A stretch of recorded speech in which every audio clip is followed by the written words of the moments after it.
you had the St. Paul's Episcopal School, and you got a kid playing quarterback for you in high school. Three-time national champ AJ McCarron from Alabama. What in the world is it like coaching a kid who is that good at the high school level? Yeah, AJ. So when I got to St. Paul, so I GA'd at Arkansas State for 2 years, and then got married and had to get a real job. So I went to St. Paul's, and from the second that I arrived, they're like, "Hey, we got this kid, and he's like in eighth grade, and he may have been seventh grade when I got there because I got there in kind of spring, and he's going to be in eighth grade, and he's going to be really good." And I'm sitting here going like, "Guys, and he was very skinny, but just massive amounts. Like you knew when it left his hand, you're like, dude, this guy's legit. I'm like, oh, like he was thrown in eighth grade as good as some like juniors, and recruits and things like that. So you knew that he could spin it. And then, the thing that made AJ different, he's always been my bar. It kind of had a cheat code going when I went back to college and recruiting quarterbacks a little bit. He's always been the bar because it wasn't just, the arm talent that he had, it was everything else. He's competitive, he's fiery, he kind of checks all the boxes. He makes the other 10 guys better when he's in the huddle. They believe in him. He's got a very magnetic personality of people wanting to, follow him as he leads. But just from a skill set standpoint, I have never seen someone that can take it didn't matter if it was a football, a baseball, or a basketball, any round sport object that went in his hand, he could pretty much put it where he wanted to, and the timing and everything else. He's probably the most accurate passer I've ever seen or in the same thing in basketball. He could shoot threes and all that stuff, never missed. And baseball, he can make he was a draftable baseball pitcher, could make it move, and he could really. His arm talent was, he's just been blessed. He was blessed. The good Lord took care of his arm, man. He's got a golden arm. Which, by the way, I love AJ McCarron. Just when he's on y'all's podcast, he may be the one guy that talks as candidly about the position of quarterback at the college level that I've ever seen doing any media at all.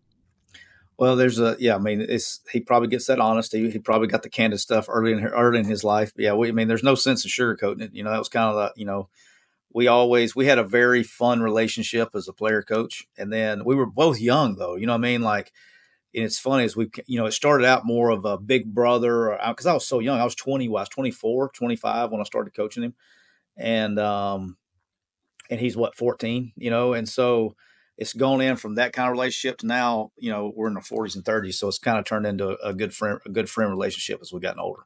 We were talking the other day about the mentor-mentee relationship in college football and how with NIL and the portal, how so much of that has changed. You being so close with AJ, how important is that mentor-mentee relationship with college players? Yeah, it's obviously important. You look at the staffs that can afford it, right? These big staffs, everybody's got several.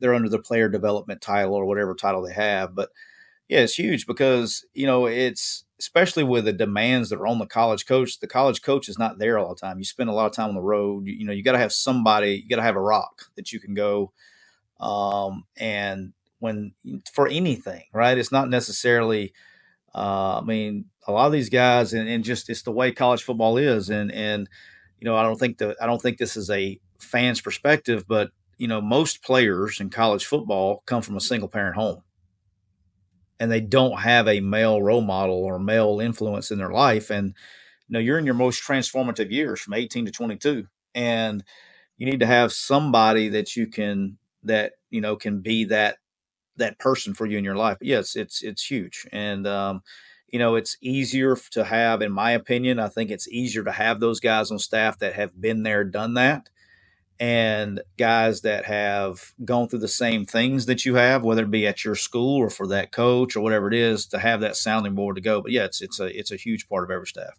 When a kid can just get mad and leave, it sometimes they were discussing back and forth. Does that change the way you can hold a player accountable? Oh, 100%. I'll say this, and I'm sure you'll get, whenever you post this video, I'm sure you'll get the people that rah, rah, rah, rah. Look, I'll say this for 100,000 times. I am for players getting paid. Always have been, always will be. with that being said, the reason that college football is broken, and the reason it will always be broken until they break off, which they're meeting on it today, until they break off. And that's the only answer to this. We can sit here and we can come up with all these solutions we want to. They've had 10,000 times they could have fixed this, and they kept kicking the can down the road until they've put themselves in a corner where there's only one solution. All right. With all that being said, the worst thing that has ever happened to college football is immediate eligibility. It's the worst thing that's happened. And I know you got probably a larger audience, and I'll always say this. In what sport, okay? Imagine this. Do we agree that the NFL is the best sporting organization that's ever been created? Oh yeah, and it's the space between that number two are pretty far apart. Okay. Imagine a world in the National Football League where there is no salary cap and unlimited free agency. Okay. So for the fans that don't know, Patrick Mahomes, pretty good player in the NFL, right? He just won his 85th gazillion Super Bowl already at a young age with the Chiefs. Okay. Well, Jerry Jones, our good friend Jerry Jones, is down in Dallas, and he's getting on up there, and they've struggled at they're missing a couple pieces to get him over the top. He picks up the phone, and he says, "Patrick, this is Jerry Jones. Patrick, this is Jerry Jones. I want to win another Super Bowl before I get out of here. So here's what I'm going to do for you, Patrick. I'm going to pay. I know you're getting your contract is for $450 million there in Kansas City. Here's what I'm going to do for you. You come play for me this year. I'm going to give you $1 billion. And did I mention, Patrick? Did I mention that we are a tax-free here in the state of Texas? How long do you think it's going to take for Patrick Mahomes to pack up his stuff and leave Kansas City to go to the Dallas for $1 billion a year? It'd be about a 30-second decision. Okay. Now, let's say Patrick arrives in Dallas. It's the off season. He arrives and they go to OTAs. Patrick goes to OTAs and he's like, man, all we got is CeeDee Lamb, man. We don't have a whole lot of other people to throw it to. I calls his agent, this is terrible. I don't have anybody to throw to. And he goes, hey, good news, Patrick, because I just got a call from McDaniel. They're going to move on from Tua. They're going to give you $1.5 billion to come to Miami to be their quarterback. And they got Jalen Waddle. They got Tyreek Hill. They got A-Chain. They got all these weapons. And guess what? Florida's also tax-free. He goes, man, that sounds great. How long do you think it's going to take for him to leave Dallas to go to Miami? About 5 seconds, right?